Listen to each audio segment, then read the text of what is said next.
Bonjour et bienvenue sur Sensation. Aujourd'hui, je reçois le violoncelliste Yann Le Vionnois. Bonjour.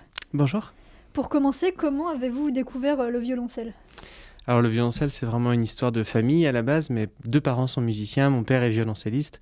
Donc voilà, il y avait quelque chose d'assez naturel dans la découverte de cet instrument, parce que j'ai vraiment baigné dedans. Ça a accompagné tous mes souvenirs d'enfance. Qu'est-ce qui vous a amené à vous professionnaliser? Quel est votre parcours? Alors donc j'ai commencé à étudier avec mon père, on a beaucoup travaillé ensemble. Ensuite j'ai fait différents conservatoires et voilà, ça marchait plutôt bien. C'était une voie assez naturelle pour moi. Donc quand je suis rentré au Conservatoire de Paris, j'ai décidé vraiment de poursuivre ça à fond et j'ai voilà, fait l'école à domicile en parallèle, ce qui est un peu le cas de tout le monde aujourd'hui. Mais voilà, à l'époque, c'était vraiment quelque chose d'assez fort pour moi de pouvoir faire ce parcours et vraiment de me consacrer à fond à l'instrument. Et voilà, ensuite, je suis parti un peu à l'étranger, en Norvège et à New York. Et ce désir de professionnalisation, c'était pour faire un peu comme votre père ou c'était juste pour votre passion? Je pense que c'était avant tout pour ma passion. Forcément, c'était assez utile d'avoir un modèle comme ça, de voir quels étaient les débouchés un peu dans un milieu. C'est pas toujours évident de savoir quand on n'a pas d'entrée dans ce milieu-là. Mais voilà, le fait d'avoir mon père, évidemment, m'a beaucoup encouragé et puis m'a donné un petit peu des référents, on pourrait dire. Finalement, qu'est-ce qui vous plaît dans l'univers de la musique? Bah, c'est sa variété. Je crois que dans ce milieu, on peut vraiment avoir des parcours très différents et vraiment essayer de chercher sa propre voie sans être trop formaté ou trop dans un cadre. Donc ça, je trouve que c'est quand même quelque chose d'assez précieux à une époque où tout est très spécialisé. Et voilà, en musique, ça me laisse la possibilité de chercher, d'étendre un peu des univers. Et est-ce que vous avez d'autres passions à part la musique? Oui, alors bah, cette année passée m'a beaucoup permis de les explorer justement avec beaucoup plus de temps. Donc, ouais, je fais beaucoup de photos à côté, beaucoup d'échecs, enfin voilà, des passions assez différentes. Ouais. Vous avez sorti en 2020 un album, Illumination, dans lequel vous interprétez des partitions de Benjamin Britten. Pourquoi ce compositeur en particulier? Alors, c'est un compositeur qui m'a tout de suite beaucoup touché. C'est un des premiers que j'ai découvert en violoncelle seul. Quand j'avais à peu près 15-16 ans, je suis parti dans une tournée en Amérique centrale en violoncelle seul et j'ai notamment interprété une de ses œuvres. Et c'est quelque chose qui m'a toujours accompagné depuis. Et voilà, c'était vraiment un langage qui me parle beaucoup. Et puis en plus que j'ai rapproché dans le disque de certains poèmes. Donc voilà, ça me paraissait un choix assez évident. Produire un album, est-ce que c'est un passage obligé pour un musicien?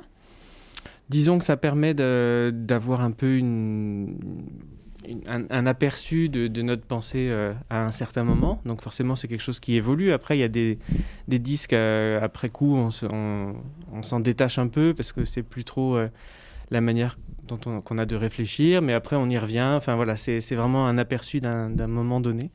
Et c'est quelque chose d'assez précieux aussi de pouvoir montrer un peu au monde notre réflexion autour d'un compositeur ou autour d'un projet. Et voilà. Vous l'avez mentionné juste avant, on peut trouver dans votre album des poèmes d'Arthur Rimbaud. Comment vous est venue l'idée d'intégrer ces poèmes et pourquoi ceux d'Arthur Rimbaud? Alors c'est vraiment un choix très personnel à la base.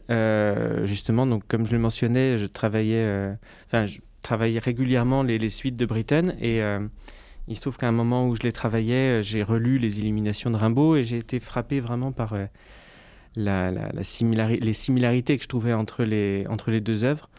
Et j'avais toujours eu cette idée un petit peu de faire un spectacle qui mêle musique, littérature. J'avais jamais trouvé vraiment d'idée qui me passionne, que je trouve vraiment convaincante. Et là, j'ai vraiment été saisi et du coup, j'ai commencé à l'expérimenter en concert et vraiment, j'ai été très, très satisfait de l'expérience que ça procurait et le public avait une réaction aussi très positive. Donc voilà, j'ai décidé d'aller un peu plus loin et de faire ce disque. Déclamer un poème, c'est pas quelque chose de simple. Et comment avez-vous vécu cette expérience? Est-ce que vous avez pris des cours? Alors, je l'ai vraiment vécu en tant que musicien. C'est-à-dire que j'ai pas du tout cherché un travail de comédien et pas du tout cherché à me créer un personnage. Mais vraiment, j'ai essayé de travailler sur la musique du texte, sur les mélodies, les rythmes, vraiment quelque chose d'un travail que je connaissais déjà en fait. Après, bon, j'ai pas pris de cours en tant que tel, mais bon, j'ai plusieurs amis comédiens ou professeurs aussi d'art dramatique qui m'ont un peu fait des remarques, permis d'avancer un petit peu dans ce travail-là. Mais voilà, l'idée que je voulais, c'était vraiment de pas me créer un autre métier, mais de continuer la musique avec un autre moyen, en fait. Et comment est-ce qu'on fait pour trouver la musicalité dans un texte écrit, sans notes, sans rien?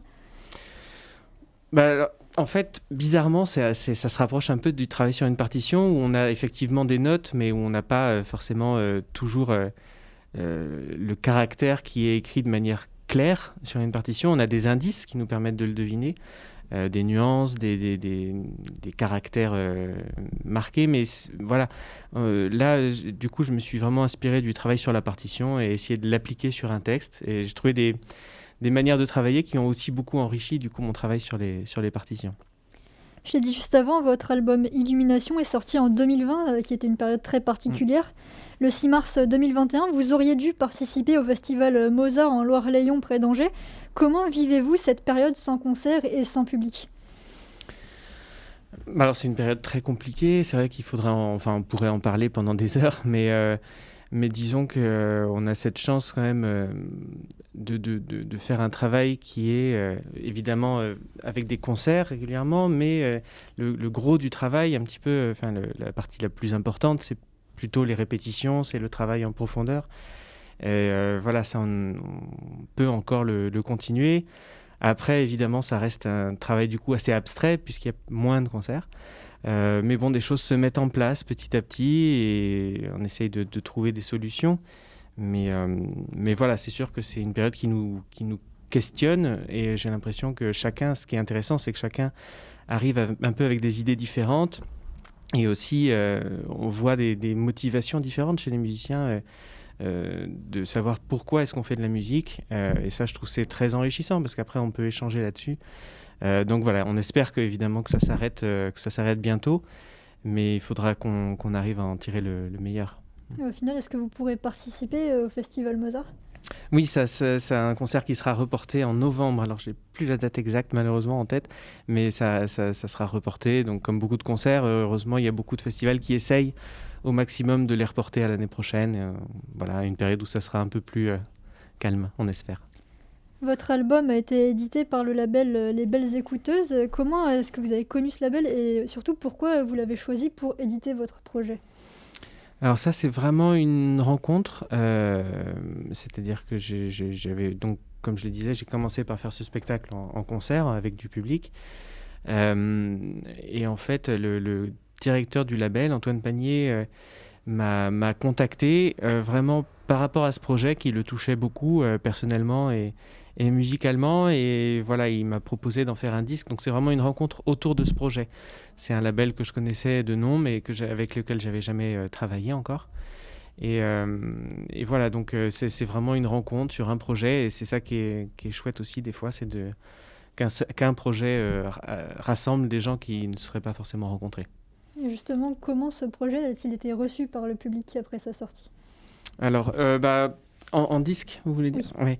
En disque, c'est difficile parce qu'on n'a pas eu beaucoup de contact avec le public depuis la sortie, vu qu'il est sorti à la fin de l'année 2020. Mais voilà, tous les retours que j'en ai eus, c'est des retours qui m'ont fait très plaisir, notamment au niveau de Rimbaud, des gens qui se disaient qu'ils allaient relire Rimbaud, et c'est vraiment un des buts du projet. C'était vraiment que les gens se replongent un peu dans cet univers qui apparaît un peu abstrait des fois, quand on n'a que le texte. Donc là, d'avoir un support audio, c'est vrai que ça permet à certaines personnes de se replonger un peu dedans. Si vous deviez renouveler cette expérience, quel poète choisiriez-vous?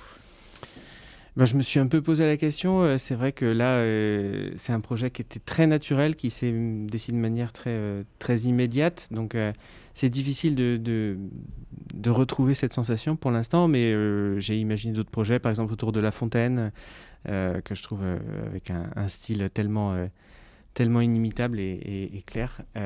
Mais voilà, c'est encore à réfléchir, bien sûr. Et nos auditeurs auront très hâte de voir vos nouveaux projets. Merci Yann Le Vionnois d'avoir été avec nous sur Sensation. Je rappelle que vous êtes violoncelliste et l'auteur de l'album Illumination, édité par le label Les Belles Écouteuses. Vous pouvez retrouver cette émission en podcast audio et vidéo sur notre site et notre application Radio Sensation. Merci.